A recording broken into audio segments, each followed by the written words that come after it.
Hello everyone and welcome to GoNNER. If you're looking at this video, it means that you're probably new to the game of GoNNER, and I'm going to be using a controller in this episode, as that is what is recommended. So the first thing I'm going to show you today is sort of Ick's moveset. There are a couple things that are shown to you in the game, basically how to jump, how to shoot, and how to use your backpack. But there are a couple things in the game that they don't tell you, so I'm just going to pick up a head, a weapon, and a backpack. Pick this one to show you today. So of course, on my gamepad, which is an Xbox 360 controller, we press A to jump, X to shoot, and B to activate our backpack. Something they don't tell you in the game is you have different variations of jumping. If you just press and hold A, you jump a normal amount. Hold down and press A, and you do a short hop. Hold up and press A, and you do a longer jump. And this applies to your second jump as well. You can do an extra large jump, you can do a short hop at the top of your jump.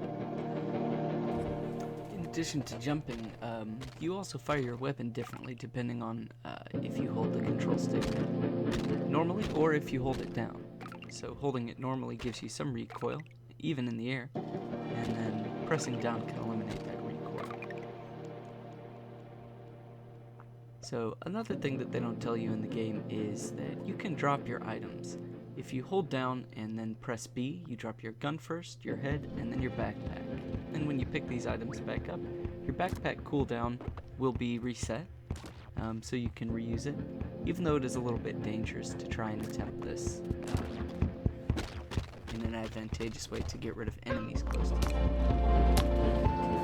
Okay, so we're just going to hop into the first level here, and you can see that these enemies are occupying the screen, and we're going to try to get to the other world snake from the world snake we're in now.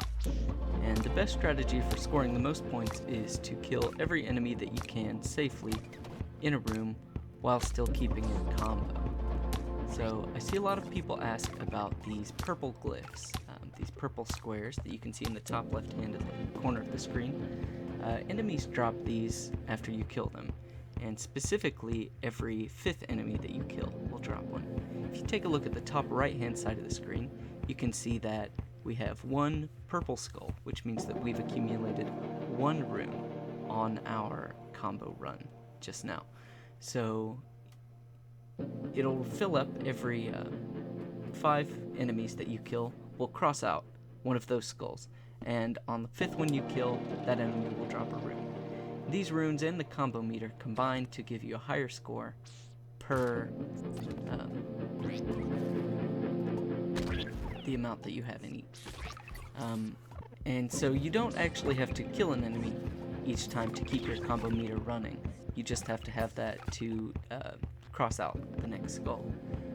So for instance, if you are doing a run and you need to keep your combo going but you're out of ammo, you can try to jump on something's head, which won't kill it immediately, but will deal damage to it, and thus will save your combo. You can also just run right into an enemy. You being damaged also keeps your combo going.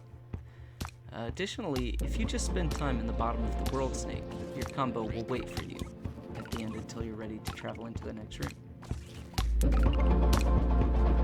So here I mess up a little bit. I hit that snail to try and keep my combo going, but I just didn't have enough time to get back up there. So I see a lot of people ask about these boxes also. These boxes always contain a heart when you jump on them, and they can help you to refill your heart capacity, which is attached to the different head that you're wearing. So different heads will have different amounts of health, as well as give you different passive abilities in the game. This one I'm using now is the blockhead, and it allows you to keep your body reformed altogether. You don't split apart when you take damage, which is useful. So if you've been keeping track, we are in the 3rd level of the first world, and in the 3rd level of the first 3 worlds, when you kill all of the enemies in the room, a second world snake will spawn that will take you to a bonus level. I like to call it level 3.5. Each bonus level is different, as most of the rooms in the game are procedurally generated.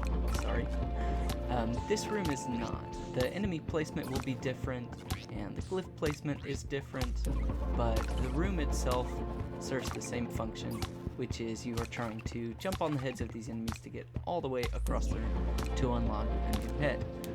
I've already unlocked the head, so it just has a basic head here. And you can see my health is tied to my head. This head I was using only had 3 hearts, but I had used them all. So I'm going to go ahead and pick up the other one, which has 5 hearts. So the head I'm using now has a lot more hearts, but it has the unfortunate side effect of splitting you apart upon your death. But this is a good opportunity to show you this attack. When you explode, your body reforms when you press A, and it deals an explosive attack like that destroys enemies that you might be underneath. So you can use this to kill the hedgehogs to keep your combo going, which is what I find myself doing most of the time. So this is level 4. This is the 4th world. You can tell because of the glyphs in the top left side of the screen. If you collect a glyph in each room, which hopefully you are, you'll be able to count how many rooms you've been in by the different number of symbols. In the first room, we got 1 glyph. In the second room, we got 2. In the third, we got 2 as well. The third, we got 2. In the bonus level, we got 4. And then in that last level, we got 7.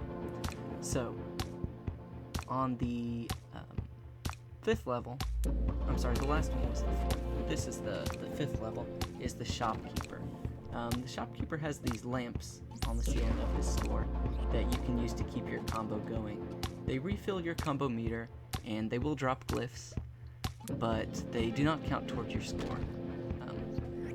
You can also shoot the shopkeeper in order to have your combo stay refreshed, but you will lose points with him, and it will cost more for him to re-roll the shop.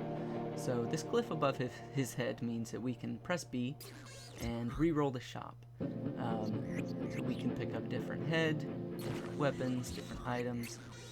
So I'm just going to pick up a different head, get some more hearts, and you can re-roll the shop as many times as you have the glyphs for to get different things.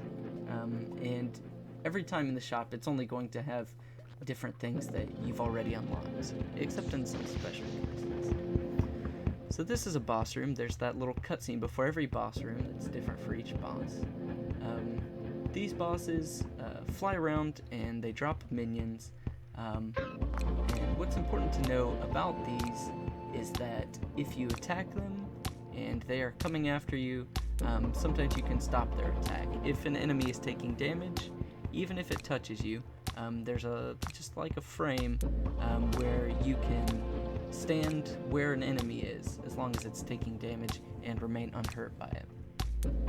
So my best strategy for this boss is to kind of wait until they form a line that is easiest for you to shoot at, because once you defeat the boss in a room, all of the other minions will die. So I drop out here and I use my backpack, which lets me fire a lot of ammo, a lot of bullets at once, and I realized quickly I didn't pick up any ammo at the shop. So I did not have a very good plan going through that, so it's always good to keep an eye on your ammo. So that screen, we can press A to have our glyphs accumulate more fast there.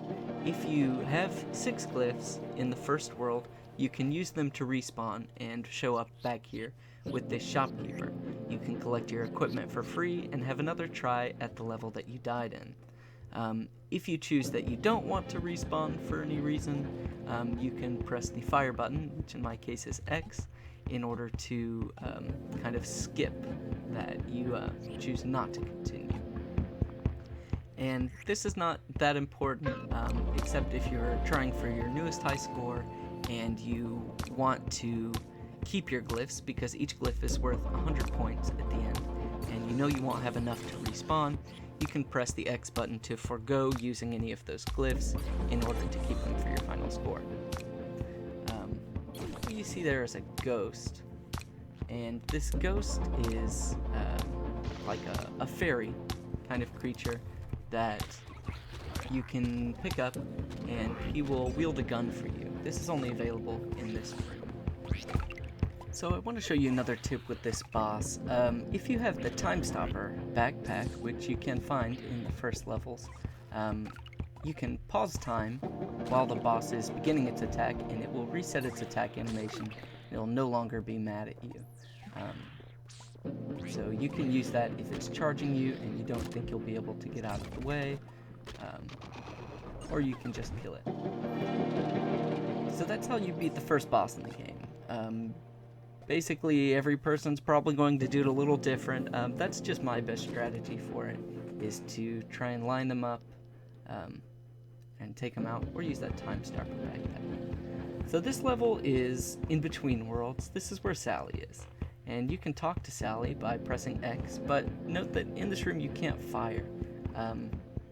If you press X to try to fire, you will just launch your weapon over your back, and then the same thing happens with your backpack if you try to use it. You can continue to press X to talk to Sally, and she will give you an extra heart.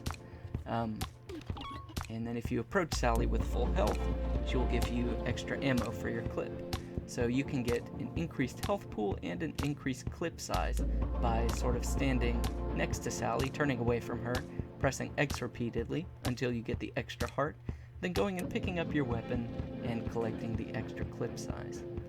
So that's about all the basic tips I have for this first world.